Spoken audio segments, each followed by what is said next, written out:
Eu tenho visto e acompanhado policiais que têm sido perseguidos em função daquilo que eles falam.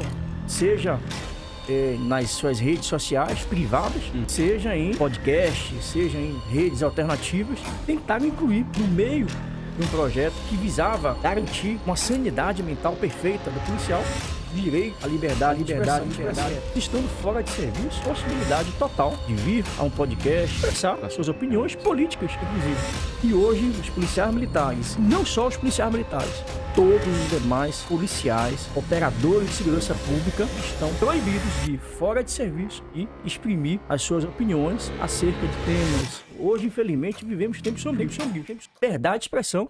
Eu tenho visto e acompanhado com muita preocupação policiais que têm sido perseguidos, que têm sido, de alguma maneira ou de outra, penalizados em função daquilo que eles falam.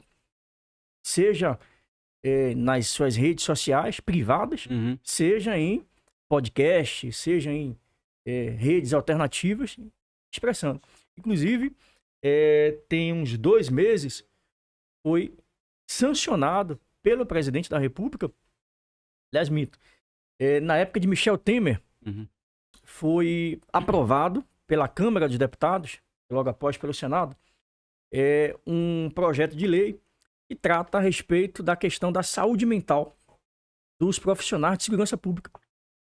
E dentro de um rol de direitos e garantias que oportunizasse o operador de segurança ser mais cuidado pelo Estado, ter acesso a direitos e garantias, acesso a serviços psicológicos e tudo mais, tentaram incluir no meio de um projeto que visava garantir uma sanidade mental perfeita do policial, o direito à liberdade de expressão irrestrita, independente se fardado não, porque tem as restrições do cargo, da função, mas estando fora de serviço, a possibilidade total de vir a um podcast, de ir a qualquer meio de comunicação, expressar suas opiniões políticas, inclusive. Resultado, todo o contexto da lei foi aprovado, exceto esse artigo que garantia o direito à liberdade de expressão. Michel Temer vetou esse artigo e agora, 2 meses atrás, mais ou menos, todo o veto do presidente pode ser derrubado ou mantido pelas casas legislativas. Então, há 2 meses, foi votado se vetava ou se mantinha o veto. Se derrubava ou se mantinha o veto do Michel Temer. E acreditem, se quiser, a maioria absoluta dos parlamentares, com exceção de mim e uns poucos pingados, eu votei pela derrubada do veto. Ou seja, que aquele artigo original que garantia a liberdade de expressão fosse mantido no texto.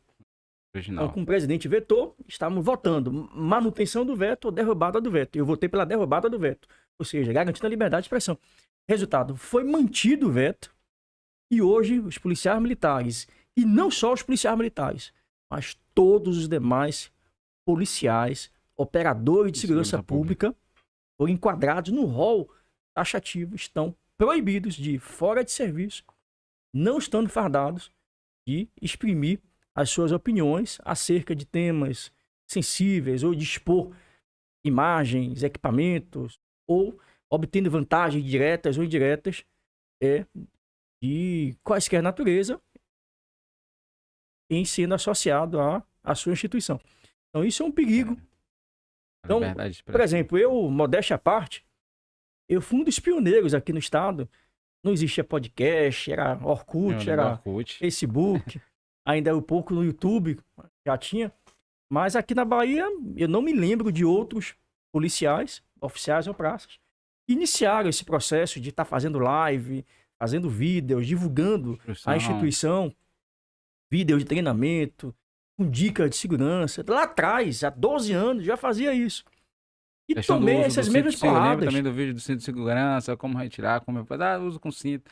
Eu lembro que Paulo Bilício ficou impressionado com a agilidade que o senhor mostrou pra ele, como é que removia o cinto e dava pra estar no carro com cinto de segurança. Os policiais. Então, desde lá atrás, a gente já vinha aproveitando a rede social para levar para a opinião pública. No primeiro momento, eu comecei para o público interno. Eu nunca tive interesse em visibilidade do público, eu nunca almejei, à época, cargo político, eu não tinha essa pretensão. Era uma página que meus primeiros seguidores do Facebook, a primeira conta que caiu, que hoje eu não tenho mais essa conta, eu tinha mais de 300 e tantos mil seguidores, batia 20 milhões de visualizações por semana. Era muito seguida a página, muito comentada. E aí eu fazia o quê? Era análises técnicas. Eu pegava um vídeo em São Paulo, um vídeo nos Estados Unidos, de uma ocorrência, e aí eu pegava aquela ocorrência, fazia um textão, rapaz, às vezes análise jurídica, técnica, se aquela ocorrência foi certa, se foi errado, o que podia ter sido feito de melhor e tal. E aí depois que eu comecei a fazer alguns vídeos longos, inclusive, sobre aquela temática em específico, mas sem atacar a instituição, sem citar nomes de pessoas ou autoridades, sempre de maneira muito técnica. Então eu dizia, ó, tá errado, tá certo, dentro do manual. Então, eventualmente, o gestor, o governador, que estivesse adotando um procedimento que fugisse à regra ou ao procedimento operacional, ele já entendia que estava errado. As pessoas entendiam que era uma crítica, só que não era nada tácito, não era nada explícito. Em alguns momentos eu precisei fazer isso, respondi vários processos, IPM, PDS, transferências de lá para cá. Eu só não fui realmente punido, de fato, de direito, porque quando aconteceu isso, eu estava numa ascensão muito grande. Por conta da cartilha da tatuagem. Sim, que a gente vai tocar nela. Na entrevista, dando entrevista na rádio, TV, né, países, e o tempo todo assessorias de imprensa buscavam a comando geral para que ele pudesse falar um pouco sobre a cartilha. Então, eles tinham receio de adotar algum procedimento naquele momento e isso gerar uma repercussão negativa. Mas eu acho que o direito à liberdade de expressão deve ser perseguido, deve ser defendido. Eu defendo que todos nós, independente de sermos policiais, somos cidadãos, antes de tudo. Então, eu já orientei vários dos policiais hoje que estão aí, influenciadores digitais, os novos influenciadores. Então, sempre e querendo ou não, se aproxima também da população. Me coloco à disposição, me coloquei à disposição de todos esses que hoje estão sendo alvos de algum tipo de medida disciplinar, cautelar. Mas a gente vive num ambiente muito hostil. Os tempos são outros. Não existe mais a Constituição da República Federativa do Brasil, não existe mais a independência entre os poderes, não existe mais o direito líquido e certo, a coisa julgada. Hoje, infelizmente, vivemos tempos sombrios.